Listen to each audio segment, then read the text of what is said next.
നമസ്കാരം. MK രാഘവനെതിരായ ആരോപണത്തിൽ ജില്ലാ കളക്ടറോട് റിപ്പോർട്ട് തേടുമെന്ന മുഖ്യ തെരഞ്ഞെടുപ്പ് ഓഫീസർ ടിക്കാറാം മീണ. മാധ്യമവാർത്തകളുടെ അടിസ്ഥാനത്തിലാണ് നടപടി. ഞാൻ കളക്ടറോട് പറഞ്ഞിട്ടുണ്ട് ഒരു ഫാക്ച്വൽ റിപ്പോർട്ട് അയക്കാൻ വേണ്ടി. ഇതുകുറിച്ച് ഒരു പ്രിലിമിനറി ഇൻക്വയറി നടത്തിയതിനു ശേഷം എന്താണ് ഒരു പ്രാഥമിക നിഗമനം എന്ന് കളക്ടറോട് ഞാൻ ഒരു വസ്തുതാപരമായിട്ടുള്ള കാര്യങ്ങൾ നോക്കിയിട്ട് എനിക്ക് പെട്ടെന്ന് റിപ്പോർട്ട് അയക്കാൻ ഞാൻ പറഞ്ഞിട്ടുണ്ട്. കൂടാതെ പോലീസ് അതോറിറ്റിയോടും ഞാൻ ഒരു റിപ്പോർട്ട് ചോദിച്ചിട്ടുണ്ട്. റിപ്പോർട്ട് കിട്ടിയതിന് ശേഷം എന്തെങ്കിലും എനിക്ക് പറയാൻ സാധിക്കും. എന്നാലും ഇങ്ങനെയുള്ള ഒരു സംഭവങ്ങൾ നടക്കുമ്പോൾ ഇങ്ങനെ ഒരു പറഞ്ഞിട്ടുണ്ടെങ്കിൽ ഇത് ഇലക്ഷൻ കമ്മീഷൻ്റെ ഈ മാതൃക പെരുമാറ്റച്ചട്ടത്തിൻ്റെ ഒരു വളരെ അതിൻ്റെ പരിധിയിൽ വരുന്ന ഒരു കാര്യമാണ്. അതുകൊണ്ട് മുഴുവൻ വശങ്ങൾ ഇതിൻ്റെ പരിശോധിക്കേണ്ടി വരും. മിക്കവാറും ഇന്ന് റിപ്പോർട്ട് കിട്ടും എന്നാണ് എൻ്റെ നിർദ്ദേശം. കാരണം വളരെ സീരിയസ് ഇഷ്യൂ ആണ്. വാർത്തയുടെ വിശദാംശങ്ങളുമായി ലെസ്ലി ജോൺ ചേരുകയാണ്. ലെസ്ലി, മാധ്യമവാർത്തകളുടെ അടിസ്ഥാനത്തിൽ മുഖ്യ തെരഞ്ഞെടുപ്പ് ഓഫീസർ ജില്ലാ കളക്ടറോട് വിശദീകരണം തേടിയിരിക്കുന്നു. എന്താണ് വാർത്തയുടെ വിശദാംശങ്ങൾ?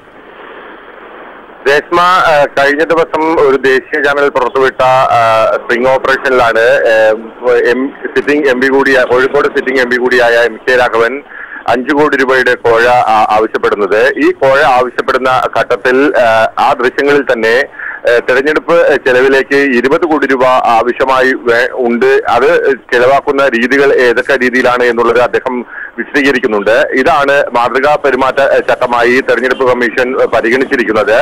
മാധ്യമ വാർത്തയുടെ അടിസ്ഥാനത്തിൽ കോഴിക്കോട് ജില്ലാ കളക്ടറോട് അടിയന്തരമായി പ്രാഥമിക അന്വേഷണം നടത്തി റിപ്പോർട്ട് സമർപ്പിക്കാനാണ് മുഖ്യ തെരഞ്ഞെടുപ്പ് കമ്മീഷണർ ആവശ്യപ്പെട്ടിരിക്കുന്നത്. ഇതനുസരിച്ചുള്ള റിപ്പോർട്ട് ഇന്ന് ലഭിക്കുമെന്നുള്ള വിശ്വാസത്തിലാണ് തെരഞ്ഞെടുപ്പ് കമ്മീഷൻ ഉണ്ടാകുന്നത്. എന്തായാലും ഇത്തരത്തിൽ അദ്ദേഹത്തിന്റെ വാക്കുകൾ അത് കൃത്യമായി ഉള്ളതാണെങ്കിൽ മാതൃകാ പെരുമാറ്റച്ചട്ട ലംഘനത്തിന് അദ്ദേഹത്തിനെതിരെ നടപടി ഉണ്ടാകുമെന്നുള്ള കാര്യം ഉറപ്പാണ്. കാരണം ഇതിന് തെരഞ്ഞെടുപ്പ് കമ്മീഷൻ പോലീസിനോടും ഇക്കാര്യം അന്വേഷിക്കാൻ ആവശ്യപ്പെട്ടിട്ടുണ്ട്.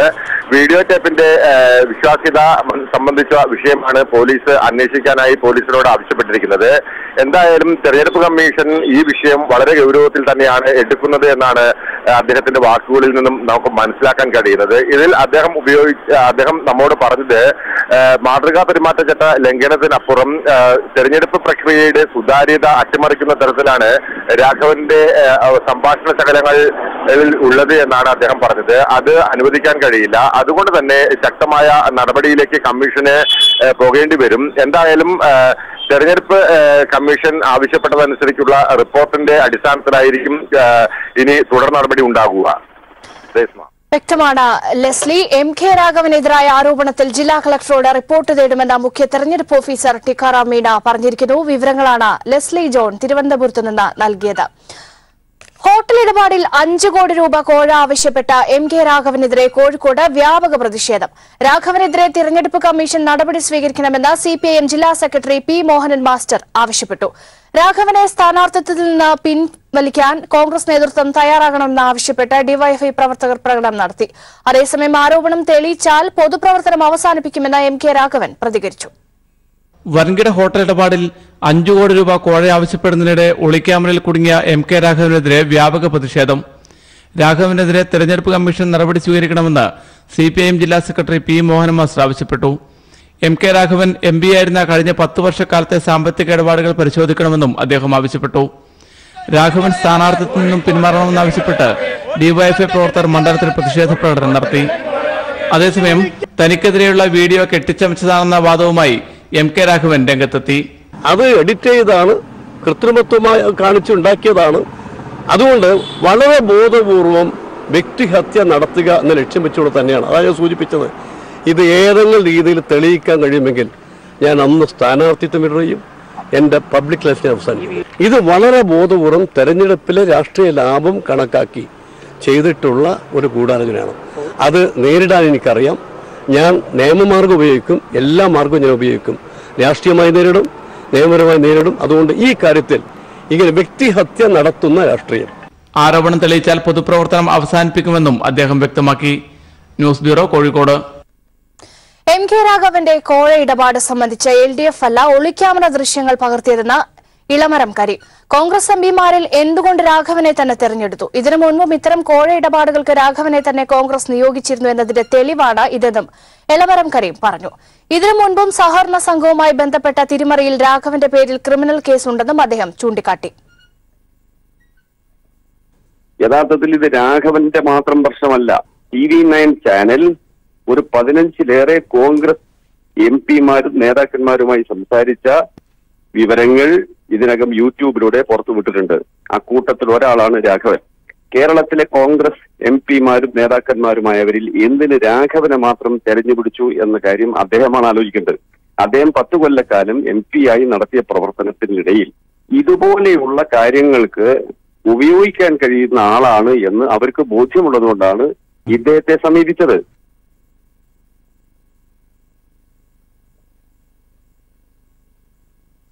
തൃശൂർ ചിയാരത്ത് വിദ്യാർത്ഥിനിയെ തീവെച്ച് കൊലപ്പെടുത്തി. ചിയാരം സ്വദേശിനിയും ബിടെക് വിദ്യാർത്ഥിനിയുമായ നീതുവാണ് കൊല്ലപ്പെട്ടത്.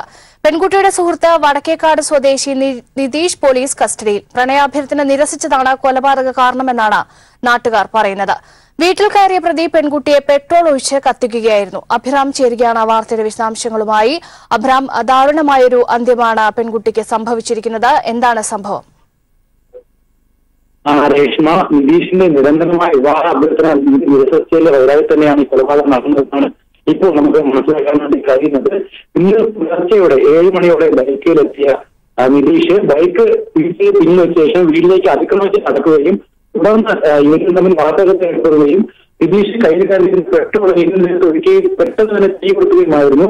വീട്ടുകാരും അതുപോലെ തന്നെ ശബ്ദം കേട്ട് നാട്ടുകാരും തീ അണയ്ക്കാൻ പരമാവധി ശ്രമിച്ചെങ്കിലും തീ അണയ്ക്കാൻ കഴിഞ്ഞിരുന്നില്ല. ഗുരുതരമായ പരിക്കേറ്റ ഇത് സംഭവ സ്ഥലത്ത് വെച്ച് ഏറെ മോശം അവസ്ഥയിൽ പോയി ആശുപത്രിയിൽ പോകുന്ന വഴിയിൽ മരണം സംഭവിക്കുകയുമായിരുന്നു. ഈ നിരവധി തവണ ഇയാൾ ഈ പെൺകുട്ടി നിരന്തരമായി ശല്യം ചെയ്യുന്നതുകൊണ്ട് വീട്ടുകാരടക്കമുള്ളവർ പരാതി പറയുന്നുണ്ടായിരുന്നു. ഈ മരിച്ച പെൺകുട്ടി ബിടെക് വിദ്യാർത്ഥിയാണ്. ഈ നിതീഷാണെങ്കിൽ ഒരു IT കമ്പനിയിൽ എറണാകുളത്ത് വർക്ക് ചെയ്യുന്ന വ്യക്തിയാണ്. ഇത്തരത്തിൽ ഇയാളുടെ നിരന്തരമായ ശല്യം സഹിക്കാൻ വയ്യാതെ വീട്ടുകാരും മറ്റും നിരന്തരം ഇടപെടുകയും ചെയ്യുന്ന ഒരു അവസ്ഥ ഉണ്ടായിരുന്നു. പക്ഷേ ഇതിന്റെ എല്ലാം അവസാനമാണ് ആരും പ്രതീക്ഷിക്കാത്ത രീതിയിൽ ഇയാൾ ഈ കൃത്യം നിർവഹിച്ചത്. എന്തായാലും നാടിനെ നടുക്കിയ കൊലപാതകത്തിൽ ഇപ്പോഴും പൂർണ്ണമായി തന്നെ ആൾക്കാരൊന്നും തന്നെ ഇത് ഉൾക്കൊള്ളാൻ വേണ്ടി കഴിയാത്തൊരവസ്ഥയിലാണ് ഉള്ളത്.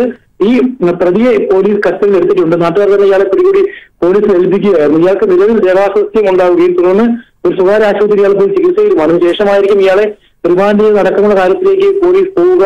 രേഷ്മ, തൃശൂർ ചിയാരത്ത് വിദ്യാർത്ഥിനിയെ തീവെച്ച് കൊലപ്പെടുത്തിയിരിക്കുന്നു. വിവരങ്ങളാണ് തൃശൂരിൽ നിന്നും അഭിറാം നൽകിയത്. ഇടവേള. നാമനിർദ്ദേശ പത്രിക സമർപ്പിക്കുന്നതിനായി കോൺഗ്രസ് അധ്യക്ഷൻ രാഹുൽ ഗാന്ധി വയനാട്ടിൽ എത്തിയിരിക്കുന്നു. കോഴിക്കോട് വിക്രം മൈതാനിൽ നിന്ന് 10:45 ഹെലികോപ്റ്ററിൽ ഗാന്ധിക്കൊപ്പം വയനാട്ടിലേക്ക് പുറപ്പെട്ട രാഹുൽ ഗാന്ധി എത്തിയിരിക്കുന്നത്. SKMJ സ്കൂൾ ഗ്രൗണ്ടിൽ താൽക്കാലിക ഹെലിപാഡിലാണ് ഇവർ വന്നിറങ്ങിയത്. 11:30 വയനാട് കളക്ട്രേറ്റിലാണ് രാഹുൽ ഗാന്ധി പത്രിക സമർപ്പിക്കുന്നത്. വിവരങ്ങളുമായി അനൂപ് ചേരുകയാണ്. അനൂപ്, രാഹുൽ ഗാന്ധി എപ്പോഴാണ് പത്രിക സമർപ്പിക്കുന്നത്? വിശദാംശങ്ങൾ എന്താണ്? അല്പസമയം മുൻപാണ് രാഹുൽ ഗാന്ധി പത്രികാ സമർപ്പണത്തിനായി വയനാട്ടിൽ എത്തിയിരിക്കുന്നത്. കോഴിക്കോട് നിന്ന് ഹെലികോപ്റ്റർ മാർഗമാണ് അദ്ദേഹം ഇവിടെ എത്തിയത്. ഏതാണ്ട് ഇപ്പോൾ അദ്ദേഹം കളക്ടറേറ്റിലെത്തി വാഹനത്തിൽ തുറന്ന വാഹനത്തിൽ കളക്ടറേറ്റിലേക്ക് ഏതാണ്ട് 1/2 കിലോമീറ്ററോളം സഞ്ചരിക്കുകയാണ്. സമർപ്പിക്കും. ഇതിനുശേഷമായിരിക്കും റോഡ് ഷോ നടക്കുക. റോഡ് ഷോ കൽപ്പറ്റ ടൗണിൽ ഏതാണ്ട് 2 കിലോമീറ്ററോളമാണ് നിശ്ചയിച്ചിരിക്കുന്നത്. എന്നാൽ ഇത് സുരക്ഷാ സംവിധാനങ്ങളുടെ സംഘങ്ങളുടെ നിർദ്ദേശപ്രകാരം ഇത് ചിലപ്പോൾ ഒഴിവാക്കാൻ സാധ്യത. എന്നാലും അക്കാര്യത്തിൽ സുരക്ഷാ സേന തീരുമാനമെടുക്കും. ഇപ്പോൾ അദ്ദേഹത്തിനോടൊപ്പം ഉള്ളത് പ്രിയങ്ക ഗാന്ധിയും അതുപോലെ തന്നെ ഉമ്മൻചാണ്ടി ഉൾപ്പെടെയുള്ള മുകുൾ വാസ്നിക് ഉൾപ്പെടെയുള്ള ദേശീയ നേതാക്കളുമാണ്. തുറന്ന വാഹനത്തിൽ അദ്ദേഹം നാമനിർദ്ദേശ പത്രിക സമർപ്പിക്കാൻ കളക്ടറേറ്റിലേക്ക് പോവുകയാണ്. അല്പസമയത്തിനകം നാമനിർദ്ദേശ പത്രിക ജില്ലാ ഭരണാധികാരി ജില്ലാ കളക്ടർക്ക് മുമ്പാകെ സമർപ്പിക്കും. ഏതാണ്ട് 1 മണിക്കൂറോളമാണ് ഇവിടെ അദ്ദേഹത്തിന് പരിപാടി നിശ്ചയിച്ചിരിക്കുന്നത്. 1 മണിക്കൂറോളം മാത്രമേ ഇനിയുണ്ടാവുള്ളൂ. വലിയ സുരക്ഷാ സന്നാഹങ്ങൾ അദ്ദേഹത്തിന്റെ സന്ദർശനവുമായി ബന്ധപ്പെട്ട് പത്രിക സമർപ്പണവുമായി ബന്ധപ്പെട്ട് ഏർപ്പെടുത്തിയിട്ടുണ്ട്. കൽപ്പറ്റ നഗരത്തിൽ വലിയ സുരക്ഷയാണ് ഇതുമായി ബന്ധപ്പെട്ട് ഏർപ്പെടുത്തിയിരിക്കുന്നത്. ഏതായാലും അല്പസമയത്തിനകം അദ്ദേഹം നാമനിർദ്ദേശ പത്രിക സമർപ്പിക്കും ജില്ലാ കളക്ടർക്ക് മുൻപാകെ. വ്യക്തമാണ് അനൂപ്. കോൺഗ്രസ് അധ്യക്ഷൻ രാഹുൽ ഗാന്ധി അല്പസമയത്തിനകം വയനാട് കളക്ടറേറ്റിൽ നാമനിർദ്ദേശ പത്രിക സമർപ്പിക്കും. വിവരങ്ങളാണ് അനൂപ് നൽകിയത്. മറ്റു വാർത്തകളിലേക്ക്. പൊതുതെരഞ്ഞെടുപ്പിനായി സ്ഥാനാർത്ഥികൾക്ക് നാമനിർദ്ദേശ പത്രിക സമർപ്പിക്കാനുള്ള സമയം ഇന്ന് അവസാനിക്കും. നാളെ പത്രികകളുടെ സൂക്ഷ്മ പരിശോധന നടക്കും. ഏപ്രിൽ 8 വരെ സ്ഥാനാർത്ഥികൾക്ക് പത്രികകൾ പിൻവലിക്കാം. സംസ്ഥാനത്ത് ഇതുവരെ സമർപ്പിക്കപ്പെട്ടത് 154 പത്രികകളാണ്. സംസ്ഥാനത്തെ പൂർണ്ണമായും തെരഞ്ഞെടുപ്പ് ചൂടിലേക്ക് ഇറക്കിവിട്ടാണ് നാമനിർദ്ദേശ പത്രികാ സമർപ്പണം കഴിഞ്ഞ മാസം 28-ന് ആരംഭിച്ചത്.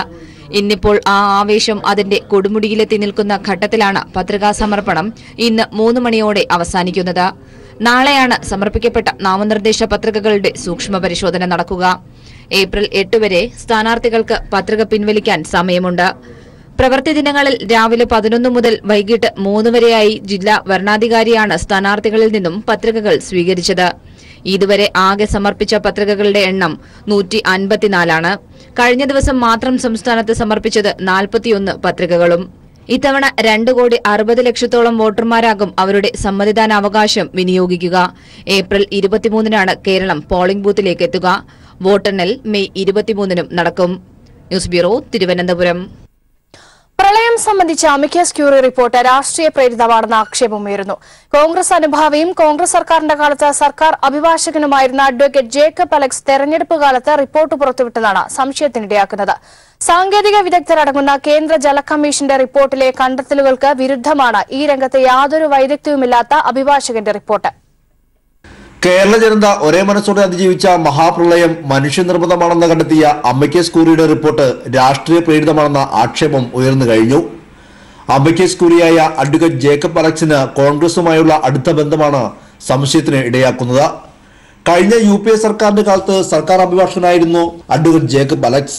ചെങ്ങന്നൂർ സ്വദേശിയായ അഭിഭാഷകൻ ഡാം മാനേജ്മെന്റ് വിദഗ്ധനോ കാലാവസ്ഥ വിദഗ്ധനോ അല്ല.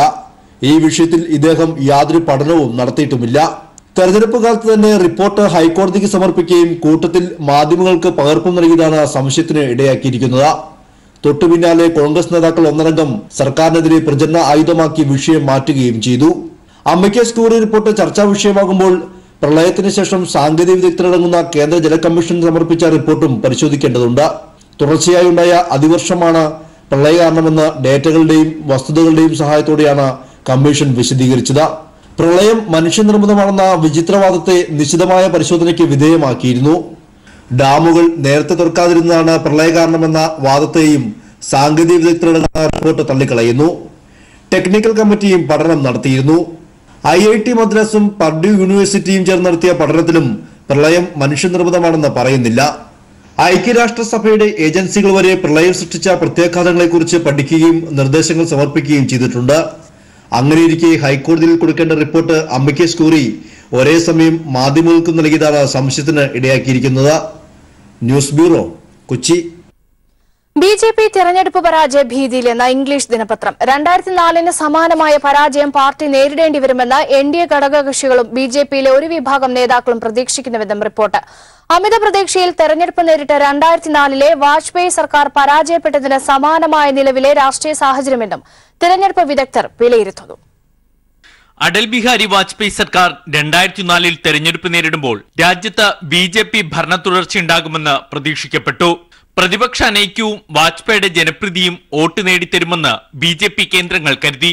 അന്തരിച്ച BJP നേതാവ് പ്രമോദ് മഹാജന്റെ നേതൃത്വത്തിൽ പാർട്ടി പ്രചാരണ തന്ത്രങ്ങളും സജീവമായിരുന്നു. പക്ഷെ തെരഞ്ഞെടുപ്പിൽ പരാജയപ്പെട്ടു. ഇടതു പാർട്ടികൾ ശക്തി തെളിയിച്ചു. ഒന്നാം UPA സർക്കാർ അധികാരത്തിലെത്തി. നീണ്ട 10 വർഷം BJP അധികാരത്തിന് പുറത്തായി.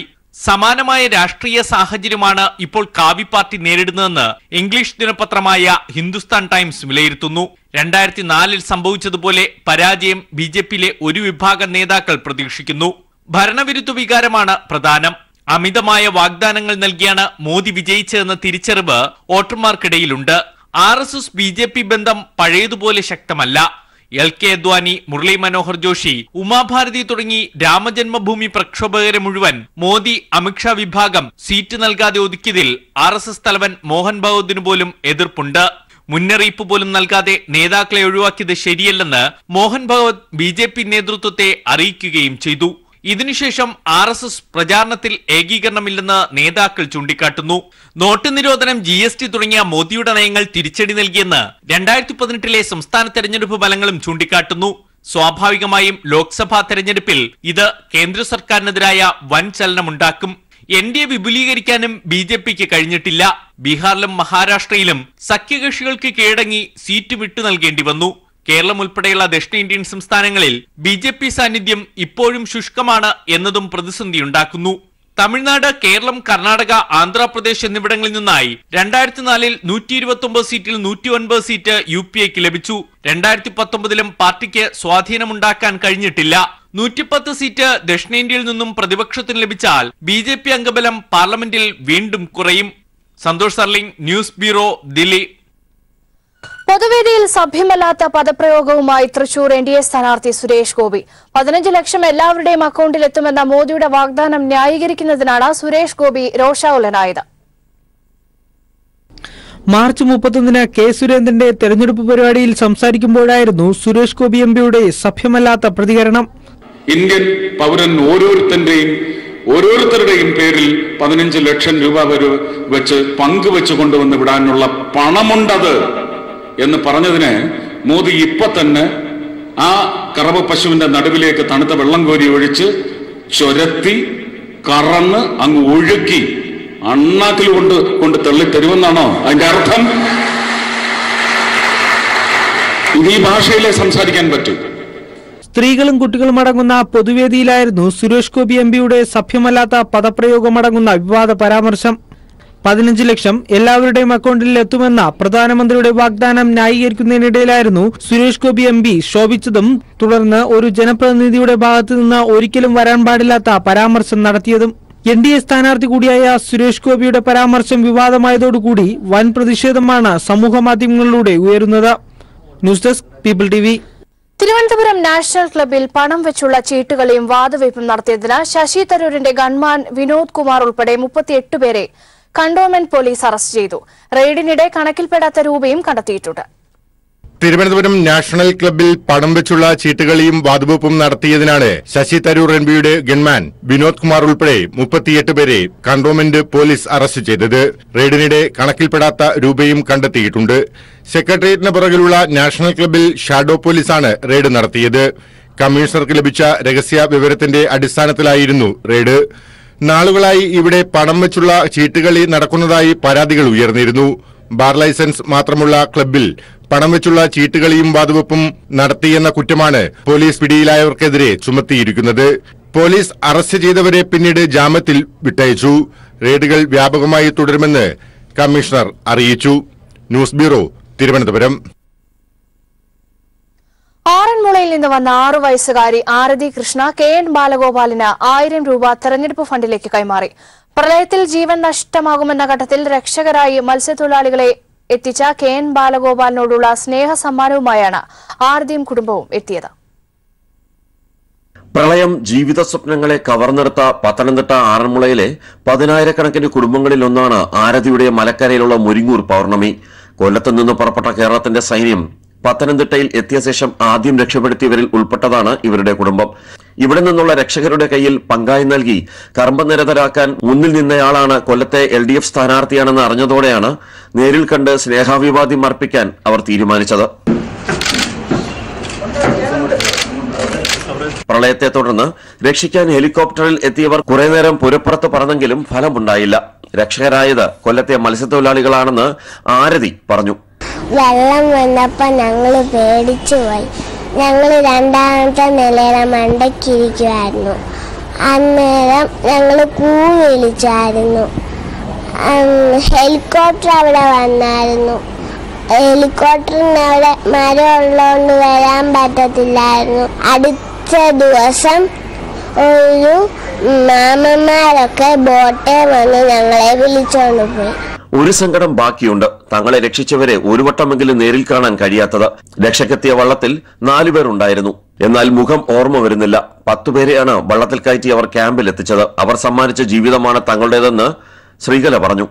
വെള്ളപ്പൊക്കത്തിൽ നിന്ന് രക്ഷപ്പെടുത്തിയതിന് ഞങ്ങൾ ആദ്യം കടപ്പെട്ടിരിക്കുന്ന മത്സ്യത്തൊഴിലാളികളെ നമ്മുടെ സുഹൃത്തുക്കളോടും പിന്നെ നമ്മുടെ സർക്കാരിനെ ഞങ്ങൾ വളരെയധികം ഇപ്പോഴും ഞങ്ങൾ സഹായം ചെയ്തുകൊണ്ട് ഞങ്ങൾക്ക് തന്നുകൊണ്ടിരിക്കുവാണ്. ആരതിയുടെ സഹോദരി അമൃത കൃഷ്ണൻ, അമ്മയുടെ സഹോദരി ശ്രീലത, അധ്യാപിക ബിന്ദു, ശ്രീധരൻ എന്നിവരും സംഘത്തിലുണ്ടായിരുന്നു. ന്യൂസ് ബ്യൂറോ, കൊല്ലം.